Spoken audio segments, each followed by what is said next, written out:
Ya. Entonces, ahora nos toca la sección séptima del capítulo 1, que es las distorsiones de los impulsos milagrosos. Primero, un breve comentario con respecto a la experiencia de Clara, nuestra hermanita. Nos, nos comenta que, claro, se siente muy retrasada al final de la cola y con mucha resistencia y la verdad es que todos estamos en la misma. No nos sintamos los que estamos al final, al último del aprendizaje, vamos todos en camino y vamos juntos. Y como le decía, probablemente todos los que escuchen hablar sobre un testimonio de alguien que tiene mucha resistencia o que tiene muchos juicios, todos nos vamos a sentir identificados. Por fuera incluso quizás ni se nos note, yo siempre comento esto. Por fuera la gente cree que yo siempre estoy en una perfecta paz y yo le digo, rara vez estoy en una perfecta paz. Por lo general tengo ansiedad y miedos y nervios, preocupaciones, siento culpa. Los puedo observar y puedo estar atento a mi mente, pero no es que me libere de ellos al segundo o al minuto. Los miro ahí y pueden durar harto rato ahí en mi mente. Entonces, este es el progreso del cual hablaba Ken Wapnick. El progreso con este curso no se mide por la cantidad de instantes santos de perfecta paz, sino por tu capacidad de mirar honestamente. Y no importa si hay resistencia, al menos la miramos. Ese ya es un gran paso. Ahí ya tenemos el 50% de la jugada hecha. Mirar con honestidad, mirar y reconocer. Estamos eligiendo al ego y tenemos resistencia. Ahora, si nos quitamos la carga de culpa de encima de tener resistencia, esto lo aliviana mucho más, porque tener resistencia no es un pecado. Elegir al ego no es un pecado, el ego ni siquiera existe. O sea que lo que estamos haciendo cuando elegimos al ego es literalmente nada. Simplemente nos estamos privando a nosotros mismos de una experiencia de paz, pero la real paz sigue estando en nuestro interior. Esta es la confianza, el Espíritu Santo así se gana la confianza con nosotros, mirándonos con dulzura. Jesús se gana nuestra confianza mirándonos con ternura y a través de su ternura nos dice, hermano, hermana, estás prácticamente todo el día en el ego y no me importa, yo no te voy a dejar de amar y no te voy a, como nos dice al final del libro de ejercicios, y de esto puedes estar muy seguro, yo nunca te dejaré desamparado. Y eso no solo hace referencia a que se va a mantener con nosotros en nuestra mente, sino que su amor no va a disminuir por nosotros, porque el amor de nuestro Padre, el cual Jesús o el Espíritu Santo están reflejando, el amor de Dios por nosotros nunca va a menguar, nunca va a disminuir, ni un poquito, ni un segundo, ni un milímetro, nada. Se va a mantener con toda la intensidad del cielo directo para cada uno de nosotros siempre. Y ese amor sí está justificado, y está justificado porque nunca cometimos pecado. Estamos en un error y no importa si el error parece ser muy intenso y tengo mucha rabia y pataleta y especialismo y estoy con mucha inversión en el mundo o estoy simplemente enfadado o estoy sintiéndome horriblemente culpable, nada de eso importa. Lo único que importa es, tal como se nos dice al principio del libro de ejercicios, nos dice que tal vez estos ejercicios nos parezcan difíciles o casi imposibles de entender, quizás nos opongamos a ellos. Jesús nos dice, nada de eso importa, simplemente utilízalos, hazlos. Es así como vas a comprobar que son ciertos. Esto es lo que nos ofrece Jesús. Nos dice, no importa si no entiendes del todo el texto o toda la parte teórica de un curso de milagros, no importa si entiendes a medias cómo llevarlo a la práctica o entiendes completamente cómo llevarlo a la práctica y notas resistencia, da lo mismo. En el proceso en que estés, en el escalón en que estés, no has dejado de ser la santa creación de Dios. Este es el consuelo que nos ha dado Jesús desde el comienzo. En algún momento todos cuando comenzamos a estudiar este curso, nos topamos con estas líneas del texto o en algún ejercicio del libro de ejercicios o con una charla de alguien que esté hablando de un curso de milagros y nos llega este mensaje, eres la santa creación y nunca lo vas a dejar de ser, nunca, nunca, por nada del mundo. Estés en el ego o en el Espíritu Santo, sigue siendo el santo Hijo de Dios, la santa creación de Dios. Esto es finalmente lo que nos va a dar la suficiente motivación que en Wapnick hablaba de dos motivaciones. La primera es reconocer que cuando estamos en el instante santo de perdonar nos sentimos muy bien. Y la segunda es reconocer cuán horrible se siente el estar en el ego. Cuán horrible me siento al condenarme y al juzgarme por tener resistencia. No se siente para nada bien. Jesús nos dice que sentirnos culpables por nuestra resistencia es una defensa para mantener la misma resistencia. Así que cuando notamos que nos estamos sintiendo culpables o avergonzados por tener resistencia, bueno, es la misma resistencia y no pasa nada. No es un delito, pero es una nueva defensa para conservar el mismo problema. Cuando lo miremos con madurez y a la vez con liviandad, esto es lo que va a disolver inmediatamente la resistencia. Reconocer, sí, tengo resistencia, yo la elegí y qué. No es grave, no es un delito, no es algo peligroso. Es literalmente nada y por ahora no me ha hecho feliz y hay algo mejor, puedo volver a elegir. Y si sé que puedo volver a elegir y aún así tengo resistencia, bueno, no me queda otra que entrar en oración, en comunión con Jesús, con el Espíritu Santo, con el amor de mi Padre y solicitar su ayuda para mirar esto de otra manera. Es detener toda la máquina mental y simplemente rendirme. Tal como se nos dice, creo que es en la clarificación de términos en el epílogo, hay una parte donde Jesús nos dice, y ahora nos arrodillamos ante Él, nuestro Padre, en oración, y luego nos ponemos de pie y seguimos adelante. Esto es una metáfora, no es arrodillarse de manera literal en el cuerpo, sino simplemente rendirse y entregarse, aunque sea por unos minutos, de la mejor manera que podamos, intentar entrar en comunión con la voz de Dios para que nos dé guía. No guía hacia el comportamiento, sino guía de cómo pensar y cómo vernos a nosotros mismos. Nos hemos estado sintiendo horriblemente culpables por tener resistencia y mucha resistencia. Y Jesús nos mira con una dulzura que no se puede explicar y nos dice, no importa. Sí, tiene resistencia, no importa.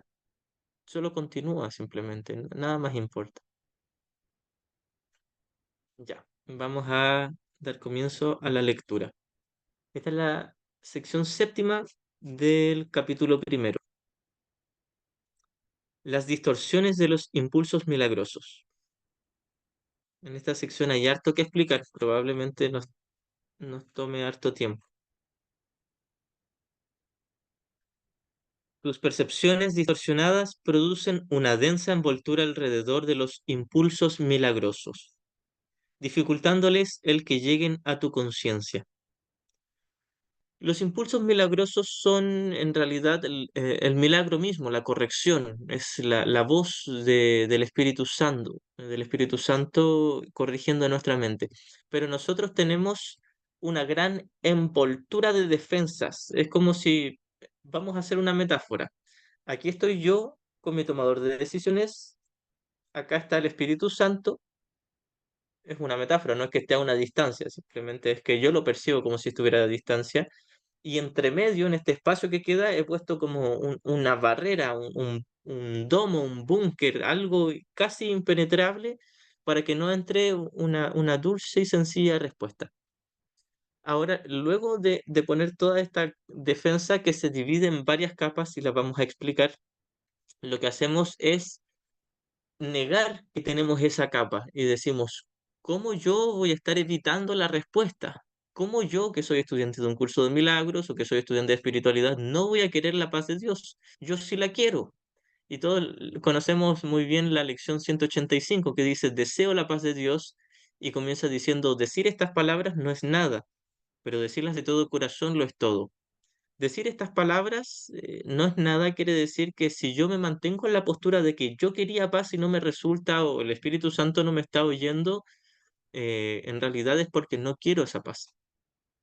Ahora, si yo reconozco que no quiero esa paz y lo reconozco sin ocultárselo al Espíritu Santo, a Jesús, sin ocultármelo a mí mismo, sin defender, sin proteger, sin sentirme avergonzado ni culpable, simplemente reconozco, tengo resistencia, me da miedo la paz, me da miedo el perdonar, me da miedo quedarme en la mente correcta, no pasa nada, pero me da miedo aún. Todavía no me siento totalmente preparado. Yo pensé que estaba preparado y ahora me doy cuenta de que todavía tengo mucha resistencia. Y la resistencia no proviene del ego, proviene de mí mismo como tomador de decisiones. La resistencia la pongo yo, no me la impone el ego. El ego no me controla, no me seduce, no me convence, no hace nada. Soy yo, tal como habíamos leído, aquel eh, solo aquel que desea ser engañado puede ser engañado. Si yo no deseo ser engañado, no me puede convencer el ego. El ego en realidad no me convence, soy yo mismo como tomador de decisiones, deseando ser especial, que me autoconvenzo de quedarme en la dualidad o en los pensamientos de ataque, separación, victimismo, etcétera. Entonces, una de las defensas que ponemos es negar que hemos puesto un muro de defensa. Es decir, somos muy inteligentes, muy ingeniosos, porque lo que hicimos fue construir un domo, una gran protección blindada para que no entre la luz del Espíritu Santo en la simple paz que nos dice, tú y tu Padre son uno. Tú y todos tus hermanos son un solo hijo y todos como un solo hijo son uno con tu Padre. Fin. Eso es todo, es la única verdad. Dios es, y en su amor está contenido todo el Cristo. Esa es la única verdad. Pero una verdad tan simple la vemos tan lejana porque hemos construido un muro, una densa capa de niebla, de distorsión, que nos hace creer que el problema está afuera y que nos hacemos creer que el problema está afuera y luego negamos el hecho de que creemos que el problema está afuera. A ver si me hago entender. Somos estudiantes de un curso de milagros y teóricamente sabemos que el problema no está afuera. Si yo le hablo esto a cualquiera de los que estén escuchando, me diría sí, estoy de acuerdo. O al menos la mayoría de los que están escuchando esto son estudiantes del curso y en algún nivel han aceptado que el curso dice la verdad. Por supuesto, en algún nivel tendrán resistencia y todas las tenemos, pero conscientemente estaríamos de acuerdo con esto, ¿cierto? Ahora, quizás no todos estemos de acuerdo con el hecho de que no queremos reconocer que estamos equivocados. Quizás no todos estemos de acuerdo con el hecho de que me opongo voluntaria y de hecho conscientemente al amor de Dios. Tal vez lo sepamos por teoría, tal vez lo sepamos porque lo hemos escuchado en estas clases o porque Jesús nos lo dice en el texto, pero tal vez no, todavía no somos totalmente conscientes, no nos hemos pillado con las manos en la masa, sosteniendo al ego, sintiendo placer con el ego, con el victimismo y la culpa, o el especialismo.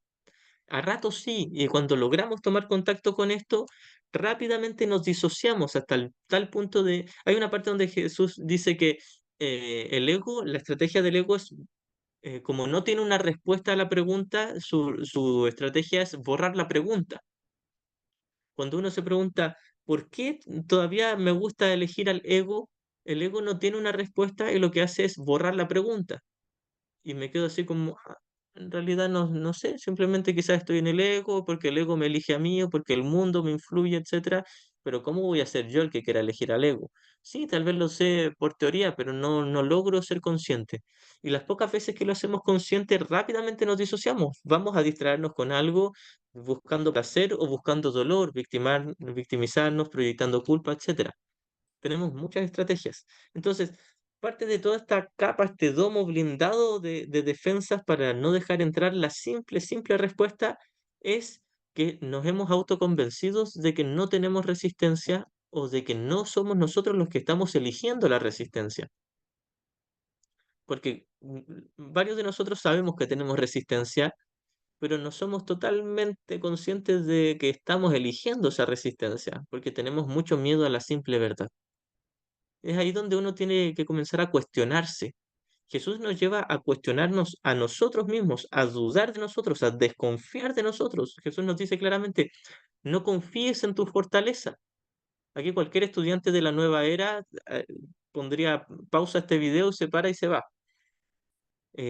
Por lo general, todos nosotros que hemos pasado, la mayoría de nosotros que hemos pasado por la espiritualidad nueva era, donde se nos dice, tú puedes, confía en ti, tú eres tu propio maestro y nos armamos de valor en eso y nos creemos muy capaces, y llega Jesús y nos dice, no confíes en ti mismo, te estás mintiendo, desconfía de ti, por favor. No confíes en ti porque te has guiado solo y no has sabido guiarte y no has estado en paz. Y uno le dice a Jesús, pero mira todo lo que he logrado. He logrado éxito, he logrado una pareja, una familia, un trabajo, he logrado, no sé, que se me distinga como alguien espiritual. Y lo logré por mí mismo. Incluso algunos se lo atribuyen a Dios creyendo que Dios hace cosas aquí en el mundo. Y Dios no conoce este mundo. La cosa es que Jesús nos pide amablemente, con mucha paciencia y ternura, por favor, hermano, no confíes en ti. No porque tú seas malvado, ni pecaminoso, ni se te vaya a castigar, sino simplemente porque tú no conoces la respuesta. Jesús nos diría, yo tampoco la conocía y desconfié de mí mismo y solo confié en el Espíritu Santo, la respuesta que mi Padre me dio, hasta que me quedé solo con esa respuesta, solo con su amor, únicamente con su amor. Y ahora es esto lo que te vengo a enseñar, nos diría Jesús, a que te quedes únicamente con este amor. Jesús no nos quiere hacer sentir culpables, no nos quiere hacer sentir mal cuando nos dice que no confiemos en nosotros mismos. Simplemente nos dice, hermano, pon en la balanza, echa la balanza, ¿cómo te estás sintiendo con lo que tú mismo te has enseñado, con lo que tú mismo has decidido creer? Y ahora cuando te des cuenta de que eso no es felicidad, que quizás muchas veces fue placer, pero jamás felicidad ni paz, entonces puedes hacerte la pregunta, ¿habrá algo mejor? Y Jesús es eso mejor, representa la expiación, al Espíritu Santo, la respuesta. Quedarnos con Jesús es quedarnos con la respuesta, es dudar de nosotros mismos con gratitud, con honestidad y humildad, no con autodesprecio, no con vergüenza, no con culpa, para nada. Hay una hermosa línea donde Jesús nos dice, sé humilde ante Él, ante tu Padre, y sin embargo grande en Él. Esto quiere decir, primero reconoce que estás chiflado, que estás loco, que no sabes el camino. Y luego reconocerás tu grandeza, la grandeza que compartes con tu Padre, ser tú, su Hijo, el Cristo. Continúo con la lectura. Tus percepciones distorsionadas producen una densa envoltura alrededor de los impulsos milagrosos, dificultándoles que lleguen a tu conciencia. Hablamos de que pusimos muchas defensas para no recibir el milagro, la respuesta, la corrección. La confusión de los impulsos milagrosos con los impulsos físicos es una de las distorsiones básicas de la percepción. Los impulsos físicos son impulsos milagrosos mal canalizados. Por lo general hay gran confusión con estas líneas. Todos en algún momento cuando nos ha tocado leer estas líneas nos hemos preguntado qué quiere decir Jesús con esto. No lo entiendo, a veces lo entiendo a medias y nos ponemos a buscar en YouTube algún maestro que me explique esto. Bien. Los impulsos milagrosos mal canalizados hace referencia a que cuando yo estoy en la mente correcta, en el Espíritu Santo, muy probablemente me vea inspirado a manifestar o a, podríamos decir, comunicar ese milagro, esa paz del perdón a través de alguna conducta. Eh, pero la conducta no es el milagro. Cuando yo creo que la conducta es el milagro, ahí me confundí, confundí los niveles. Y ahora creo que la respuesta es forma en lugar de contenido. La forma puede simbolizar el contenido, pero no es el contenido. El impulso milagroso es solo en la mente, es la corrección, es la respuesta que me da el Espíritu Santo, que traducido a palabras sería, eres inocente, tus hermanos son inocentes, todos son uno con el Padre, etcétera. Ese es el impulso milagroso, la respuesta, el instante santo de paz. Y cuando yo me uno a ese instante santo de paz, al perdón, cuando yo perdono, cuando yo practico el perdón con mi prójimo o conmigo mismo, si yo me siento conscientemente culpable o con una situación, etcétera, cuando yo practico el perdón, lo que viene es la inspiración. La inspiración es alguna guía que no necesariamente se escucha como un dictado mental, a veces puede ser solo una idea, una intuición, una ocurrencia. Eso es la inspiración. Y puede ser que esta inspiración sea, no sé, dar una palabra, un consejo, un abrazo. Si alguien tiene una pareja romántica, quizás puede ser darle un beso, incluso tener relaciones sexuales, etcétera. Se puede manifestar de muchas maneras esta expresión de amor. Ahora, cuando yo creo que la expresión en el nivel de la forma es el milagro o es la respuesta, ahí entonces he confundido lo que he hecho, he puesto una defensa para el milagro. La confusión de niveles es una defensa contra el milagro, contra el instante santo, contra la paz. Tuve la paz de unirme al Espíritu Santo y de perdonar a mi hermano, y luego me había inspirado a hacer algo en el nivel de la forma, y como me dio tanto miedo la perfecta paz del contenido, me veo tentado, seducido a invertir en la forma.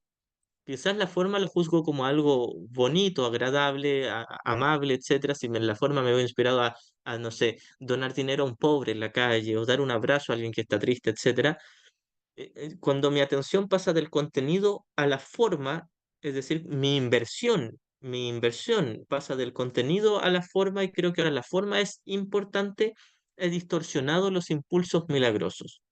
Esto quiere decir que he confundido forma con contenido y que he confundido el símbolo con la paz. la única paz está en la mente. No está en dar un abrazo, en regalar una moneda, un pan, o decir una palabra amable. La salvación no es forma, sino contenido. Esto me recuerda a una línea que aparece, creo que es, no sé si la sección cuarta o quinta del capítulo 16, donde Jesús nos dice que cada vez que nos veamos tentados a buscar el amor en rituales o en ritos, nos dice, recuerda que el amor no es forma, sino contenido. En este caso, la paz de la mente no es forma, sino contenido. El milagro no es forma, sino contenido. El instante santo, el impulso milagroso no es forma, sino contenido. Cuando yo lo confundo con los impulsos físicos, he distorsionado el contenido. Ahora, esto no quiere decir reprimir el impulso físico de regalar una moneda, un pan, dar un beso, un abrazo, decir una palabra, etcétera. No quiere decir reprimir eso. Lo expreso de alguna manera porque puede ser útil para entregar el mensaje a mis hermanos, pero no invierto mentalmente en la forma, porque es muy tentador esto. Y no es que sea un pecado ni nada grave invertir en la forma, es solo un error, es solo elegir al maestro equivocado y el maestro equivocado es el ego y ni siquiera existe. No es grave, pero no vamos a tener paz, vamos a pasar del instante santo de paz a inmediatamente la falta de paz. Estábamos con Jesús y rápidamente, al vernos inspirados a hacer algo en el nivel de la forma y otorgarle valor a la forma, volvemos corriendo a los brazos del ego. Entonces hemos distorsionado los impulsos milagrosos, confundiéndolos con los impulsos físicos, y ahora creemos que el dar un abrazo, un beso, una palabra, un regalo, sea lo que sea, en el nivel de la forma, creemos que ese es el milagro. No es el milagro. Puede ser que se manifieste, se exprese el milagro, pero no es el milagro. El milagro es solo la paz en la mente, solo una corrección en la mente. El milagro, citando la pregunta 13 de la segunda parte del libro de ejercicios, el milagro es una corrección, solo la mente, y no crea ni cambia realmente nada en absoluto, no está interesado en cambiar. Si luego algo cambia en el nivel de la forma, añadidura, no interesa, pero no está interesado en cambiar cosas.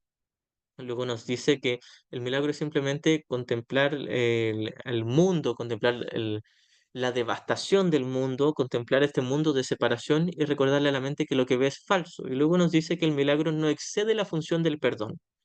El perdón no excede la mente y por lo tanto si el milagro no excede el perdón, tampoco excede la mente. Ah, es- si bien se puede ver reflejado afuera en el nivel del cuerpo, del comportamiento del mundo, no está ahí. El milagro, la corrección, el instante santo, el perdón, la mente correcta, la visión de Cristo, todos estos conceptos que hacen referencia a la misma corrección son solo en la mente. La conducta no necesita corrección. Si bien puede ser corregida automáticamente por añadidura, no es lo que buscamos. No estamos diciendo que nos debamos comportar de formas irrespetuosas, insolentes o egoístas. Quiere decir que por mucho que cambiemos nuestro comportamiento, no estamos cambiando nada. Muchas veces es útil, por supuesto, a los niños les enseñamos a ser educados, corteses, serviciales, etcétera. Se los enseñamos, pero no creamos que eso pueda ser felicidad o paz. Es útil para el mundo, pero no deshace el ego. No tenemos que dejar de poner esas disciplinas o esa educación. Simplemente tenemos que dejar de invertir mentalmente en ello. Es solo eso. Dejar de invertir en las formas, en los símbolos y volver a la inversión solo en la mente, porque solo en la mente está la paz. Si alguien tiene alguna pregunta con esta línea, la puede hacer, porque intenté explicarlo lo mejor que pude, pero no es algo sencillo de entender. Los impulsos milagrosos mal canalizados es cuando yo confundo los niveles y paso de invertir solo en la corrección en la mente a creer que ahora mi conducta física puede ser algo valioso. Creo que darle un beso a mi pareja o hacer el amor con ella es algo valioso o espiritual. He distorsionado los impulsos milagrosos, confundiéndolos con impulsos físicos. Si yo creo que regalar dinero o comida a los pobres es valioso y es importante, he distorsionado los impulsos físicos. No tengo que dejar de regalar el dinero, no necesariamente. Lo que hago es simplemente no invertir en mi acción corporal. Eso es todo. Ya. Continúo. Los impulsos físicos son impulsos milagrosos mal canalizados. Todo placer real procede de hacer la voluntad de Dios. Muchas veces nosotros mismos, en nuestro camino espiritual, nos hemos sentido muy bien regalando dinero a los pobres en la calle o haciendo un favor por un amigo, cuidando a un enfermo, ayudando a una abuelita a cruzar la calle, etcétera. Nos hemos sentido muy bien haciendo eso. A alguien se le cayó la billetera y no se dio cuenta y nosotros nos apresuramos a recogerla y devolvérsela. Y nos sentimos muy contentos por eso. De esto está hablando Jesús. Nos dice, sientes placer por hacer tu buena acción del día, pero eso no es la paz de Dios. La paz de Dios es solo en tu mente, es practicar el perdón. No tiene que ver con tus actos bondadosos, sino con un pensamiento bondadoso. Todo placer real procede de hacer la voluntad de Dios. Y hacer la voluntad de Dios, primeramente, hacer la voluntad de Dios es solo extender el amor, expandir el amor en el cielo, en el conocimiento. El reflejo de esa voluntad de Dios en el mundo de la percepción, en la mente tomadora de decisiones, es elegir al Espíritu Santo, elegir a Jesús, quedarme en la mente correcta, es practicar el perdón con el prójimo o dejar de invertir en las cosas del mundo. Eso es el reflejo de la voluntad de Dios, que en este caso cuando Jesús habla de la voluntad de Dios, habla tanto de la verdadera voluntad como de su reflejo, que sería practicar el perdón. Pero el reflejo de la voluntad de Dios es solo en la mente que se manifieste de alguna forma, bien si se manifiesta, bien si no, pero no es la forma. Una vez más, la voluntad de Dios no es forma, sino contenido. La verdadera, real voluntad de Dios es extender el amor en el cielo, lo que llamaríamos la creación, y la única creación, donde no hay forma, ni tiempo, ni espacio, ni cuerpos. El reflejo de esa voluntad es extender el milagro o la curación o la mentalidad correcta del Espíritu Santo, practicar el perdón con nuestros hermanos. Pero, y luego el reflejo de eso, de esa corrección en la mente, que sería una conducta que sea servicial, amable, bondadosa, caritativa, quién sabe, no tiene valor, no tiene significado, es útil dentro del mundo, no la debemos reprimir, no debemos inhibirla, no debemos necesariamente bloquearla, no, no es necesario, porque no es algo pecaminoso, es neutro, totalmente neutro, pero puede ser útil dentro del mundo. La idea es que entendamos la diferencia entre útil y valioso. Una conducta amable en el mundo por lo general es útil, pero no tiene valor porque no es real. E incluso el pensamiento correcto que pudo haber dado lugar a esa conducta tampoco es real porque no es el amor del cielo, pero sí su reflejo. Y digo, puede haber dado lugar a esa conducta porque puede ser que también habíamos estado en el ego, desde el ego, con nuestras conductas amables y serviciales, y muy por lo general lo estamos. De hecho, yo diría que la mayoría de las veces en que intentamos ser amables y bondadosos, todavía tenemos cierta inversión en las formas, y eso no es el Espíritu Santo, sino el ego, lo cual no es ningún crimen, ningún delito, nada grave, pero es simplemente un error que no nos trae paz y hay algo mejor, se puede corregir.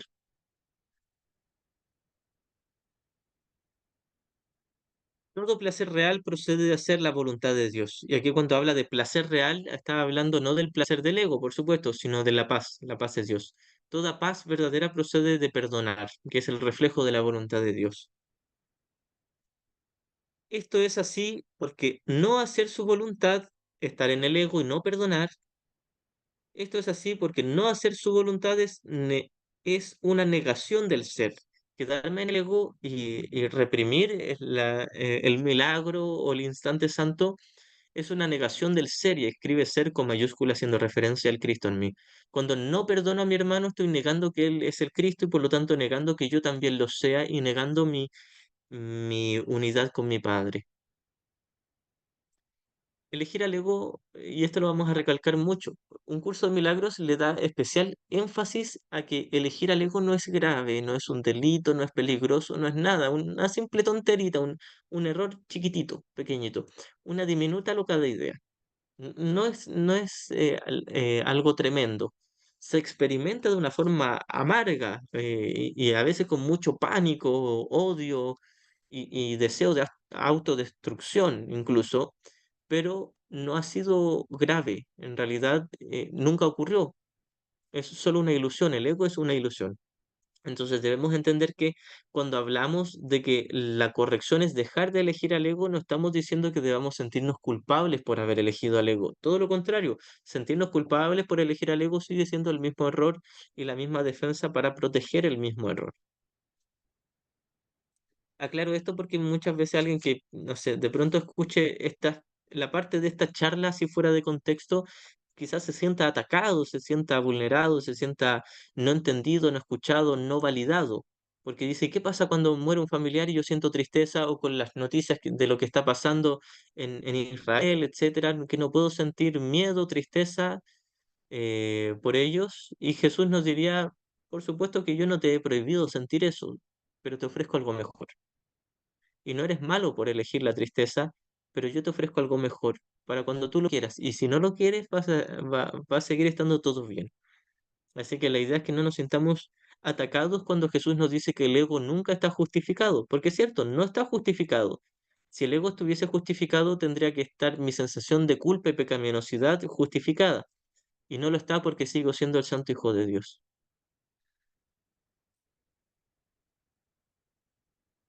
La negación del ser da lugar a ilusiones. Cuando niego al Cristo, doy lugar a ilusiones. Me tomo en serio las apariencias y los personajes y las formas. La negación del ser da lugar a ilusiones, mientras que la corrección del error nos libera del mismo. Cuando yo elijo al ego, me tomo en serio mis ilusiones. Cuando elijo al Espíritu Santo, reconozco que son solo eso, ilusiones. Y así había sido solo un error creer en ellas, no algo grave. No te engañes a ti mismo creyendo que puedes relacionarte en paz con Dios o con tus hermanos a través de algo externo. Em, Mi intención no es criticar la nueva era. Todos hemos pasado, la mayoría de nosotros hemos pasado por la nueva era o la New Age y nos ha servido como escalón. Yo simplemente hago un contraste, una comparación entre la nueva era y un curso de milagros. Intento no atacar la nueva era. Fue tremendamente útil para mí por algunos años, no lo niego. Pero hay unas diferencias, porque la nueva era tiene enseñanzas no dualistas y de hecho hay muchísimas ramas o caminos de la nueva era. Intento hablar en el general. Em, la nueva era nos dice que, por ejemplo, la sexualidad es algo espiritual, que el hecho de tener un cuerpo es algo espiritual, o que la naturaleza es espiritual, o que hay cosas en este mundo que sean espirituales. No hay nada de grave en creer eso, pero es un pensamiento dualista que en realidad nunca me va a traer una genuina paz. Me puede traer una sensación de placer por mucho tiempo, años, décadas, y puedo sentirme bastante bien en eso hasta que llegue el punto donde me doy cuenta de que no me estoy sintiendo tan bien creyendo que hay algo real aquí o que algo se pueda espiritualizar, algo de las ilusiones. No pasa nada malo, no pasa nada grave. Y de hecho, puedo mantenerme ahí por años, décadas, vidas. Hay quienes mantienen 3, 8 vidas, 1000 años en esa creencia, 5000 años en esa creencia. No pasa nada, Jesús nos diría, tranqui, no pasa nada. Solo cuando notes que hay algo mejor o que no te está trayendo suficiente felicidad, bueno, aquí hay un camino mejor. No estamos diciendo que un curso de milagros sea mejor que los demás, o quizás sí lo estamos diciendo, pero la idea es no atacar los caminos. Estamos diciendo simplemente que es más directo, más rápido, sin concesiones, que al menos no hace, no intenta espiritualizar lo que no es espiritualizable. Esto es lo único que hace el curso. Simplemente nos dice, solo el espíritu es espíritu. Los cuerpos no son espiritualizables, no se puede espiritualizar lo que no es espíritu.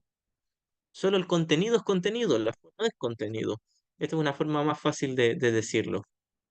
Repito estas líneas. No te engañes a ti mismo creyendo que puedes relacionarte en paz con Dios o con tus hermanos a través de algo externo. Si yo creo que la sexualidad es algo espiritual, estoy equivocado. No puedo relacionarme directamente con mi hermano a través de la sexualidad o a través de un abrazo, una dulce palabra o de, no sé, ir juntos a dar un paseo caminando, o sea, lo que sea. Incluso si no nos tocamos la piel físicamente, estamos comunicándonos a través de cuerpos. Y Jesús nos dice, no creas que te puedas comunicar en paz a través de los cuerpos. Los cuerpos pueden ser un medio luego de haber elegido la paz, pero no es que los cuerpos me van a dar la paz. Si yo creo que tengo que estar necesariamente con una pareja, o tengo que tener hijos, o tengo que relacionarme con los demás como requisito en el nivel del mundo, como requisito para tener la paz, estoy equivocado. ¿Y qué pasa si alguien de pronto queda, no sé, solo en las montañas, perdido, y no se puede relacionar con nadie porque no conoce a nadie? ¿Puede llegar a la paz de Dios? Por supuesto que sí, porque la respuesta está en su mente. No está en la pantalla, está en la butaca.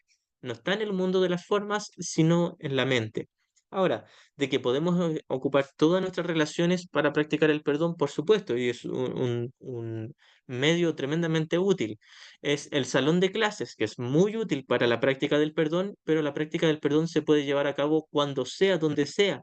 Si estoy a miles de kilómetros, pongamos un ejemplo, si me mandaron en una nave espacial a otro planeta donde no hay nadie.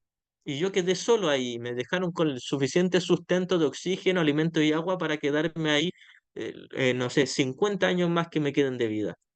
Y no conozco a nadie, nunca voy a conversar con nadie más. Esto es un caso peliculoso, por supuesto, fantástico, pero no lo niego, puede ocurrir. En ese caso, si yo me pregunto, ¿puedo iluminarme y puedo deshacer todo mi ego? Sí, por supuesto, porque la práctica es en mi mente.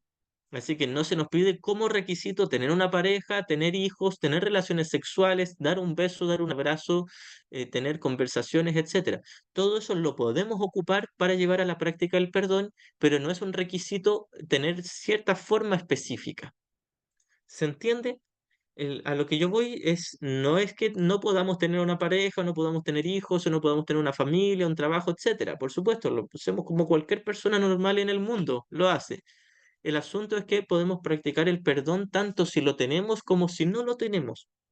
Se me mandaron a otro planeta y quedé solo, o como el náufrago que se quedó solo con una pelota, con Wilson. Y él tenía una relación especial con Wilson y se sentía tremendamente frustrado y culpable cuando lo tiró lejos y gritaba Wilson, sentía una emoción, por supuesto del ego, pero sentía, se estaba relacionando porque la relación era en su mente, no era con la pelota, era en su mente. Entonces, es en la mente donde pudo practicar el perdón. Tal como nosotros, podríamos estar sin absolutamente nadie a nuestro alrededor y podríamos practicar el perdón. No es un requisito tener una pareja, familia, hijos, compañeros o relacionarnos con los padres, etcétera. Pero ya que estamos en esas relaciones, por lo general, que nos relacionamos con los padres o con la pareja, con hijos o con compañeros o vecinos, etcétera, es ahí donde llevamos a la práctica el perdón. Eso se transforma en el salón de clases que es muy útil para practicar, pero una vez más, no es un prerequisito tener una relación en el mundo, una relación física de pareja, de hijos, etcétera, para poder practicar el perdón, porque el perdón es solo la mente y desde la mente lo podemos practicar con todas las relaciones aparentemente exteriores. Y digo aparentemente exteriores porque en realidad solo están en mi mente las relaciones. Si hay alguna pregunta la pueden hacer. Vamos a pasar al párrafo 2. Criatura de Dios. Fuiste creado para crear, perdón, me voy a devolver y voy a repetir una vez más la última línea del primer párrafo, porque en una clase anterior, en una de las clases creo que de la semana pasada, también una hermanita preguntaba si era necesario tener una relación de pareja para iluminarse o para practicar el perdón. Y ahora la respuesta nos la da Jesús aquí en esta línea. No te engañes a ti mismo creyendo que puedes relacionarte en paz con Dios o con tus hermanos a través de algo externo. Tener una pareja física, una relación romántica es algo externo, porque tengo que contar con otro cuerpo que me guste para poder establecer esa relación. Ahora, la relación siempre es en la mente, independiente si me gusta o no, si yo le gusto o no, si tenemos una relación romántica o no, la relación siempre es en la mente. Si yo creo que formalmente tengo que tener una pareja o un romance siquiera, incluso si no somos una pareja formal, como si creo que tiene que ocurrir eso como requisito para estar en paz o para practicar el perdón, estoy equivocado, porque aún así podría practicar el perdón incluso si nadie me pesca y no le gusta a nadie, nunca más quedo soltero para siempre, sí podría iluminarme. Em, Elizabeth, voy a leer el comentario que está en el chat y luego te doy la palabra. Y dice, Itzaro, ¿qué pasa si mi mente aún tiene la necesidad de platicar con él como forma? ¿Significa que mi mente sigue siendo valioso el personaje individual? Sí, lo cual no es un pecado, pero claro, sí, si yo creo que tiene que ocurrir algo, de hecho, voy a repetir una línea de las que leímos en la sesión de hoy de la tarde, del día, si es que la encuentro. Eh, Creo que está en el primer párrafo. Bueno, no la encuentro específicamente. pero la idea es reconocer que el problema está solo en la mente. Si yo creo que necesito de algo en el nivel del exterior, eh, aquí está. La idea de carencia implica que crees que estarías mejor en un estado que de alguna manera fuera diferente de aquel en el que ahora te encuentras. En el estado en que ahora me encuentro es que mi familiar fallecido no está aquí cerca mío para que converse conmigo. De pronto quizás pueda conversar en mi mente y pueda escuchar su voz concretamente, pero no a todos se les hace fácil eso, ese tipo de comunicación. Y si yo creo que tengo que escuchar su voz y conversar y que al menos me escuche o me responda, para estar en paz, claro, estaría poniendo un límite a mi paz, porque la única paz proviene del perdón, no de escuchar a alguien o de conversar con alguien. Puede ser que de pronto ocupemos la conversación como un medio para practicar el perdón, pero no es un requisito para practicar el perdón y estar en paz. Ahora, si tenemos esa sensación de necesidad, la podemos ocupar para practicar el perdón y recordar que no necesito algo externo para unirme en paz con mis hermanos y perdonarles. Y bueno, espero haber respondido la pregunta. Gracias igualmente, Jessy. Y Elizabeth, sí que puedes hablar. Gracias. Ítzaro, durante todo el libro el curso habla de hermanito, hermanito, hermanito. Eh, ¿A qué se refiere entonces ahí? Te refieres a tus hermanos. Practicas el perdón con ellos, pero ellos no son cuerpos solamente. Que por ahora temporalmente nos comunicamos a través de cuerpos, pareciera, pero en realidad la relación que tengo con mis hermanos es en mi mente. Es en mi mente donde yo practico el perdón con ellos y recuerdo que ellos también son mente, tomadores de decisiones, y que más profundo en la única realidad de todos ellos y nosotros es el Cristo, el Espíritu, un único ser. Pero para llegar a ser totalmente consciente o tener la plena experiencia del ser unificado del Cristo y de ser uno con el Padre, practicamos el perdón con nuestros hermanos. No porque en el cielo hayan hermanos, en el cielo no hay hermanos, pero en el sueño tenemos hermanos y debemos recordar que nuestros hermanos están sentados en las butacas. Pareciera como si nos relacionáramos con ellos a través de la pantalla y es útil, pero la relación verdadera del sueño está en las butacas, entre los tomadores de decisiones. O sea que me relaciono con mis hermanos como mente y no como cuerpo. Pareciera como si se manifestara la relación a través de los cuerpos, donde nos juntamos, conversamos, nos llevamos bien, nos llevamos mal, etcétera. Pareciera como si nos relacionáramos a través de cuerpos, pero son las mentes, solo las mentes las que se relacionan.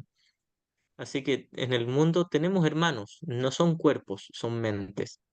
Esto es lo que nos lleva el curso. El curso nos dice, en la realidad no tienes hermanos, eres un solo hijo unido al Padre. Ahora, en el sueño, en las butacas, en la sala de cine, son muchas mentes, muchas. Y es ahí donde se lleva a cabo el perdón. En la pantalla parecen ser también muchos cuerpos, pero la pantalla es falsa. Por ahora experimentas la pantalla, pero tienes que llegar a identificarte con la mente que está sentada en la butaca que se relaciona con las otras mentes sentadas en la butaca, que al parecer por ahora nos relacionamos a través de los cuerpos en la pantalla, pero en algún nivel debemos reconocer que no son los cuerpos los que se relacionan, sino las mentes. Y finalmente, cuando desde la mente hayamos elegido completamente la mente correcta, despertamos hasta el lugar donde no hay hermanos, porque hay un solo hijo. Esta es la enseñanza que siempre decía que Wapnick decía, en el cielo somos uno, en el sueño somos iguales. Quiere decir que en el sueño hay un solo hijo, en el cielo hay un solo hijo y en el sueño hay muchísimos, billones, trillones, no sé cuántos. Hay muchas mentes tomadoras de decisiones. Ninguna de ellas existe en el cielo, pero por ahora eso es con lo que tenemos que identificarnos para volver a elegir un sistema de pensamiento correctivo y estar listos para que Dios dé el último paso y nos despierte hacia el lugar donde había una sola mente y un solo espíritu. Y esa mente se escribe ahí con M mayúscula. En el sueño las butacas son M minúsculas, mente con M minúscula. En la realidad del cielo con M mayúscula, porque es una sola. Así que solo en la realidad del cielo somos uno solo. En el sueño sí tenemos hermanos, pero nuestros hermanos no son cuerpos, sino mentes. Aunque nos comuniquemos por ahora útilmente a través de cuerpos, Debemos ir de a poquitito, ir identificándonos con nuestra mente y viendo a nuestros hermanos como mentes, Gracias, Itzaro. igualmente. Así que sí practicamos el perdón con nuestros hermanos para deshacer nuestra propia culpa inconsciente y hemos proyectado la culpa en los cuerpos, pero vamos reconociendo que nuestros hermanos no son cuerpos, sino mentes. Independiente si están en la mente correcta o en la mente errada, son mentes y son iguales a nosotros.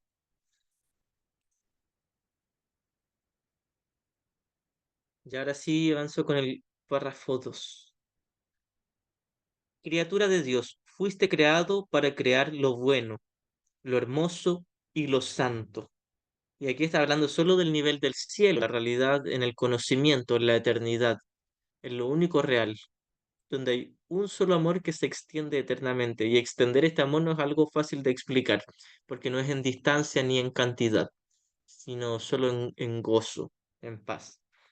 Criatura de Dios, fuiste creado para crear lo bueno, lo hermoso y lo santo. Una vez más yo voy a aclarar esto, porque es muy tentador caer en la confusión. Esto es solo en el cielo, solo en el cielo. Perdón si lo repito tanto, solo en el cielo. Porque cualquiera puede tomar esta línea, alguien que estudie la nueva era, y decir, ah, yo fui hecho para crear lo bueno, lo hermoso y lo santo aquí en el mundo. Y no es en el mundo. No porque yo, no sé, pinto un cuadro, componga una canción bonita o haga un proyecto, un trabajo, un negocio, sea lo que sea, y digo, ah, esta es mi creación y si yo soy la creación de Dios, esto tiene que ser hermoso, bueno y santo. Para nada, lo hermoso, lo bueno y lo santo no es forma, sino contenido, y ni siquiera corresponde a la mente correcta, ni siquiera corresponde al milagro, al ámbito del instante santo del perdón, es solo en el conocimiento, mucho más allá del mundo de las formas, incluso más allá de la mente correcta en el cielo. Es decir, esta creación de lo bueno, lo hermoso y lo santo no es ni en la pantalla ni en la butaca. Es solo fuera de la sala del cine, solo en el conocimiento. Únicamente en el conocimiento. No tiene absolutamente nada que ver con las formas ni tampoco con el tomador de decisiones. Criatura de Dios, fuiste creado para crear lo bueno, lo hermoso y lo santo. No te olvides de eso. El amor de Dios por un breve periodo de tiempo todavía tiene que expresarse de un cuerpo a otro, ya que la visión es aún tenue. En los principios de los milagros, Jesús nos dice que por ahora son útiles. Creo que es la segunda sección, no los principios. Nos dice que por ahora los milagros son útiles, haciendo referencia a como si hablara de los milagros en el nivel de la forma. Debemos recordar que en estas primeras secciones Jesús pareciera entrelazar el nivel de la forma con el contenido porque nosotros en nuestra locura lo habíamos entrelazado y Jesús nos toma desde ahí para desenlazar esto y establecer la diferencia entre forma y contenido.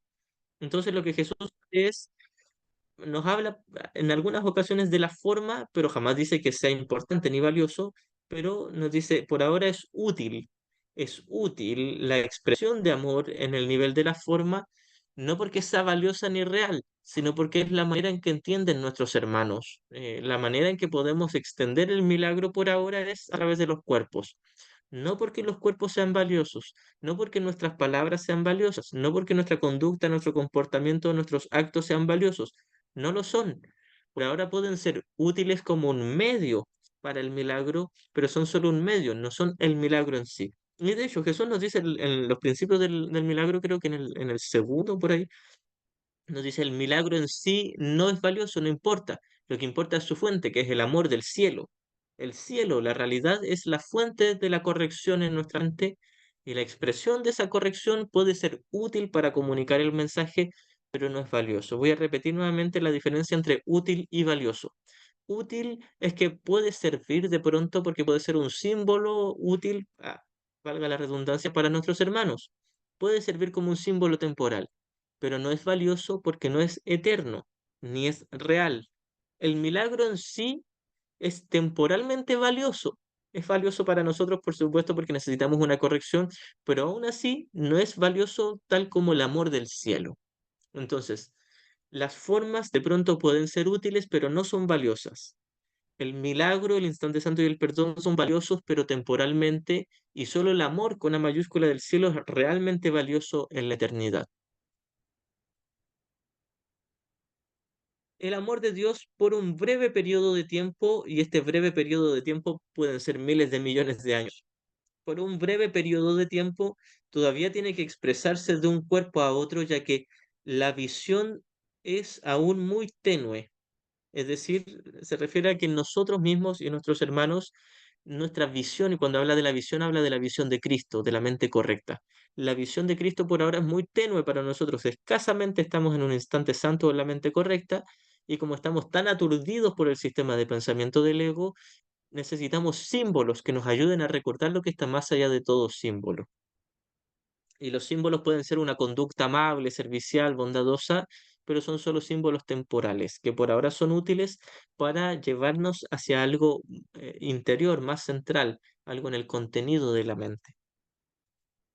El mejor uso que puedes hacer del cuerpo es utilizarlo para que te ayude a ampliar tu percepción, de forma que puedas alcanzar la verdadera visión de la que el ojo físico es incapaz. Aprender a hacer esto es la única utilidad real del cuerpo.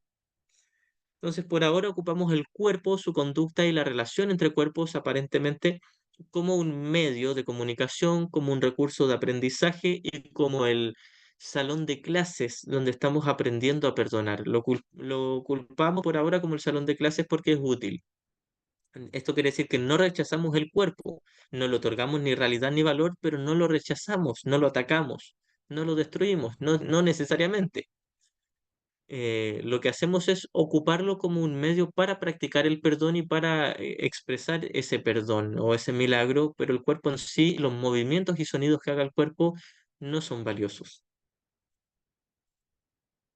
Y aquí dice, aprender a hacer esto es la única utilidad real del cuerpo. Cuando dice real, no es literalmente real, porque el cuerpo no es real, pero es la única utilidad que el Espíritu Santo, que representa la realidad, le ha dado al cuerpo. Debemos recordar también que nos inventamos los cuerpos como un medio para disociarnos de la verdad, para escondernos de un supuesto castigo y proyectar la culpa y a la vez sustituir el amor de Dios.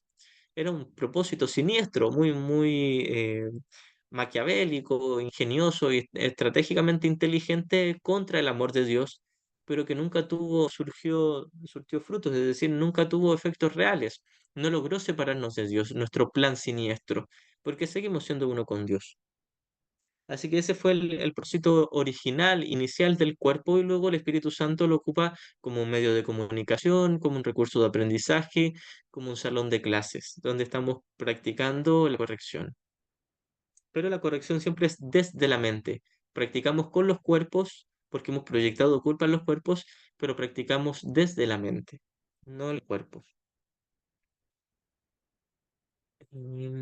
Ya, continúo. Las fantasías son una forma distorsionada de visión. Cuando hablamos aquí de fantasías, hablamos de las ilusiones del ego, tanto si son las formas como el sistema de pensamiento base que les dio lugar a esas formas.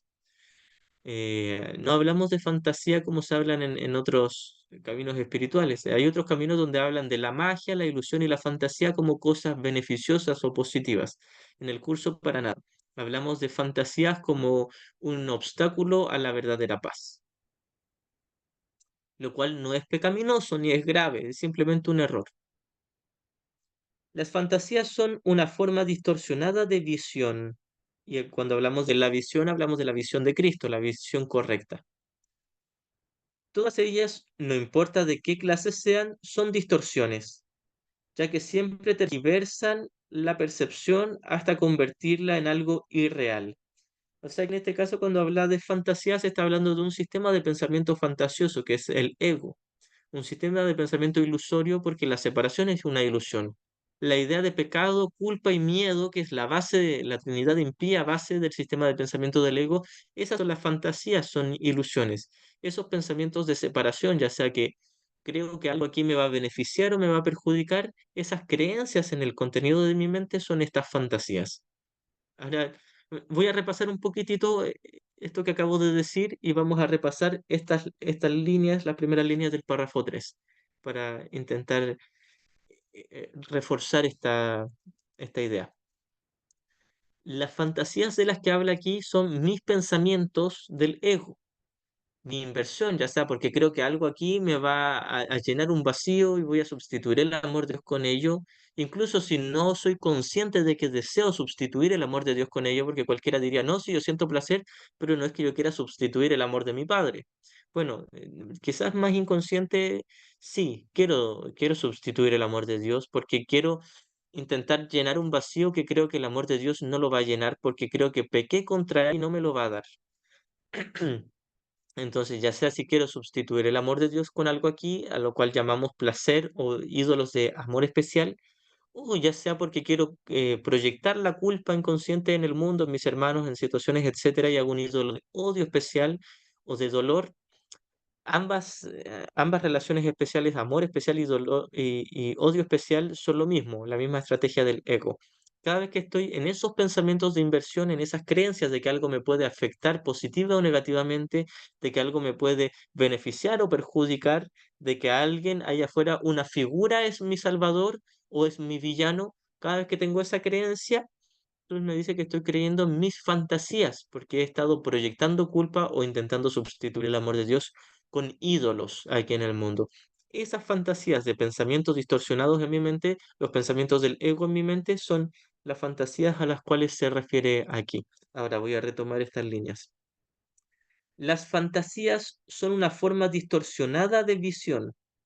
Todas ellas, no importa de qué clase sean, dolor o placer o culpa, son distorsiones. No estamos hablando de las formas. El dolor, el placer o la culpa no está en las cosas, en los cuerpos. Está en mi mente, en mi inversión mental. Todas ellas, no importa de qué clase sean, son distorsiones, ya que siempre tergiversan la percepción hasta convertirla en algo irreal. Tergiversan la percepción que me ha dado el Espíritu Santo o Jesús de la visión de Cristo, de reconocer la inocencia y la santidad en todos mis hermanos, tergiversan eso y me llevan a ver culpa o pecado o algo valioso aquí en el mundo. Y no hay ni pecado ni valor en el mundo. El único valor está en el Cristo en mis hermanos, y mis hermanos no están literalmente aquí en el mundo, están en el cielo. Pero a través de la práctica del perdón reconozco que somos iguales y que el verdadero ser de mis hermanos ya es el Cristo que ya está en el cielo, en la realidad. Todas ellas, no importa de qué clase sean, son distorsiones, ya que siempre tergiversan la percepción hasta convertirla en algo irreal. Los actos que proceden, y aquí cuando dice que la conviertan en algo irreal se refiere a la percepción del ego, porque la percepción del Espíritu Santo, incluso esa percepción también es irreal, no es real en el cielo porque en el cielo no hay percepción, ni errada ni correcta.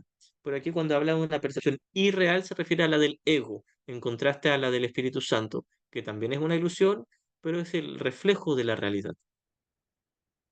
Los actos que proceden de distorsiones son literalmente las reacciones de aquellos que no saben lo que hacen.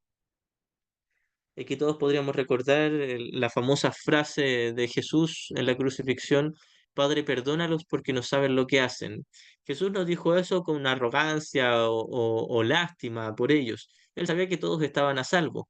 De hecho, no creo que haya sido literal que Jesús haya dicho eso, pero si lo hubiese dicho se hubiera referido a simplemente ayúdalos a reconocer que no han hecho nada, porque Dios no perdona literalmente, no perdona porque no ha condenado. Solo aquel que ha condenado necesita practicar el verdadero perdón y darse cuenta de que su condenación no estaba justificada. Retomo, los actos que proceden de distorsiones o que proceden del sistema de pensamiento del ego son literalmente las reacciones de aquellos que no saben lo que hacen. Cada vez que alguien se comporta desde el ego, y no importa cómo sea su comportamiento, porque todo comportamiento es neutro y es irreal. Dice que proceden de aquellos que no saben lo que hacen. Aquellos que están eligiendo al maestro equivocado y no saben lo que están haciendo. En algún nivel quizás sí sepan lo que están haciendo, pero están muy disociados y no son conscientes de ello. Y lo que están haciendo es simplemente negar la realidad o la voluntad de Dios. Y con ello no han hecho nada realmente, porque no se puede literalmente negar la voluntad de Dios. Podemos esconderla de nuestra vista, pero no podemos disminuirla, ni acabar con ella, ni siquiera dañarla en absoluto. Así que por mucho que estemos en el ego y que actuemos desde el ego, nuestros actos son neutros y no importa. Pero por mucho que pensemos con el ego, no pasa nada. Dios no se ha enfadado, no hemos perdido nuestra santidad, solo la hemos perdido de vista, pero no la hemos perdido realmente. Las fantasías son un intento de controlar la realidad de acuerdo con necesidades falsas.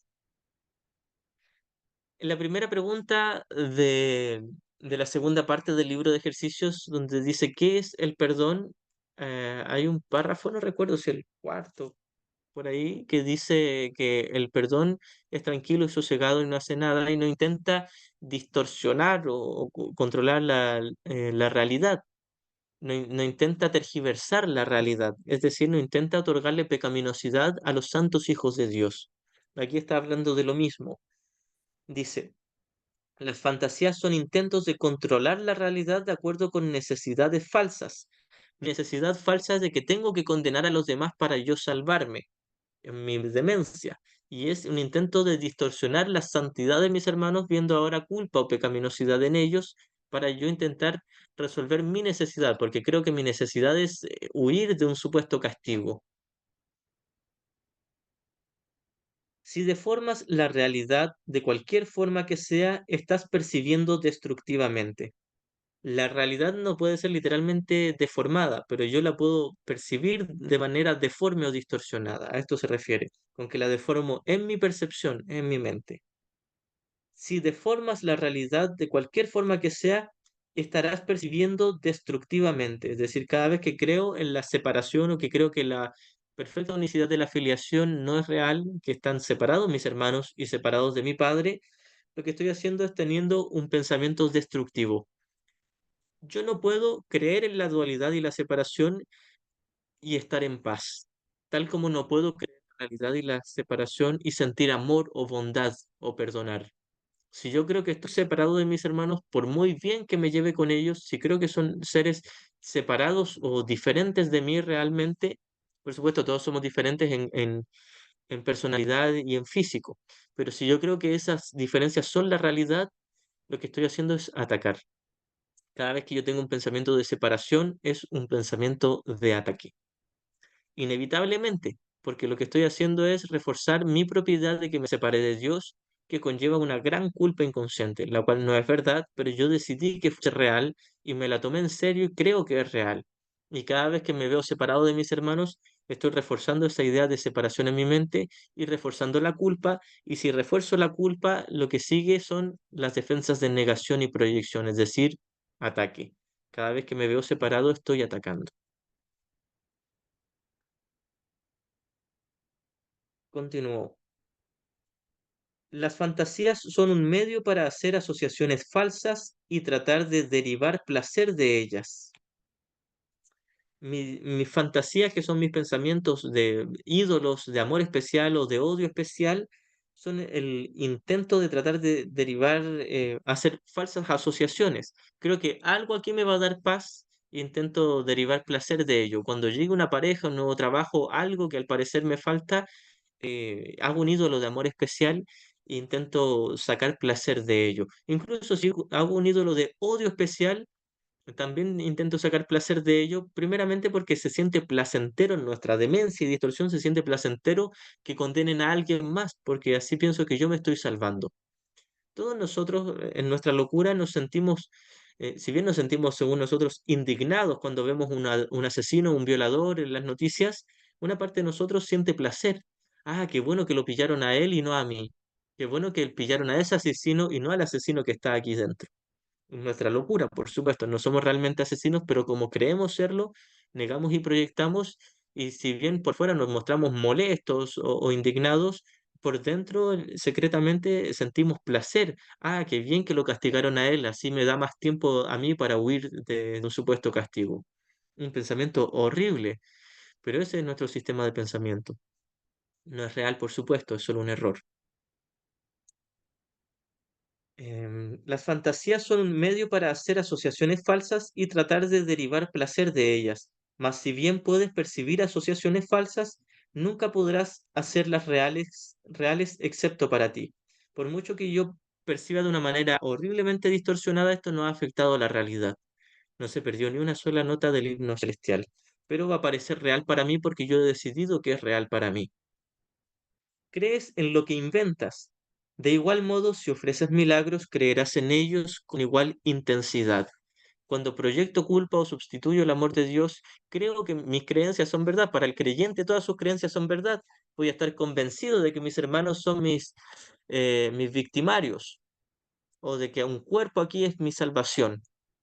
Y asimismo, cuando yo utilizo el milagro, practico el perdón, los milagros dan fe de la convicción de la verdad, dan fe de la verdad, porque si yo obré el milagro fue porque decidí hacerlo y al ver los resultados de paz en mi mente, creeré en ellos y tomaré la motivación.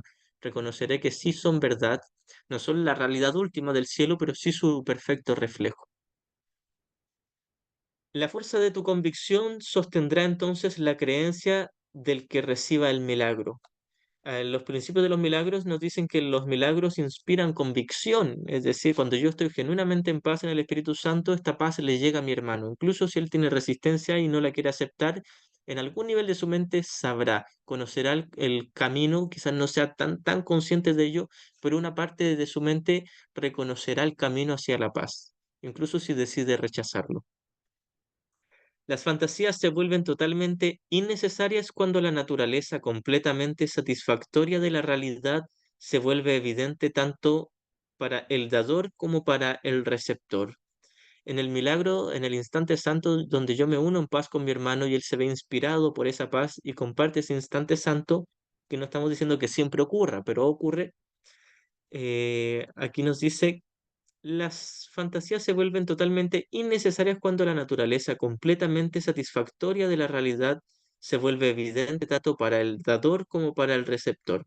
Entonces mi hermano reconoce, aunque sea por ese instante, si ha aceptado el milagro, reconocería junto conmigo de que el ego no está justificado ni es algo necesario, que la falta de paz nunca tuvo fundamento real. La realidad, y con estas últimas líneas vamos a ir cerrando la sesión, la realidad se pierde, entre comillas, por usurpación, lo cual produce tiranía. No es que la realidad se pierda, y de hecho lo dice entre comillas, porque hace referencia a que simplemente la perdemos de vista en nuestra conciencia o en nuestra percepción. Se pierde por usurpación, es decir, hemos usurpado el lugar del Espíritu Santo en nuestra mente por el del ego. Hemos intercambiado la respuesta que Dios nos dio por la respuesta que nosotros nos inventamos. Un sistema de pensamiento de separación, pecado, culpa y miedo.